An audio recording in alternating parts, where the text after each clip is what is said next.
இப்போ ஒரு நிறப்பட்டிகை இருந்தால் நம்மளுக்கு என்ன செய்யணும், எப்படி காணணும், 3 பட்டிகை இருந்தால் ஏயையும் பியையும் தர இங்கே சி பெருமானத்துக்கு வர பெருமதியில் 10 சுட்டி பெருமானத்தை போடணும். உதாரணமாக இங்கே 3வதுல சீல கருப்பு வருமென்று சொன்னால் 10 போடணும். 3வது பட்டிக்கு கபிலம் வருமென்று சொன்னால் 10 போடணும். ஆகவே இங்கே நம்மளுக்கு தந்திக்கிறது 32 சொன்னால் ஏ 3 இருக்கணும், பி 2 இருக்கணும், சீர சுட்டி பெருமானத்தை பெருக்கணும்னு சொன்னால் 1 வரணும். அப்போ தான் என்ன செய்யுது, 3 2 32 தர 1 சமன் 32 வரப்போகுது.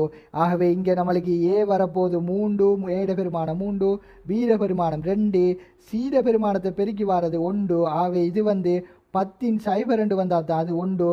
10 சொல்கிறது பெருமானம் இங்கே கருப்பு. ஆகவே சி என்று சொல்கிறது கருப்பு. 3 பெருமானம் இங்கே செம்மஞ்சள், ஏ செம்மஞ்சள்.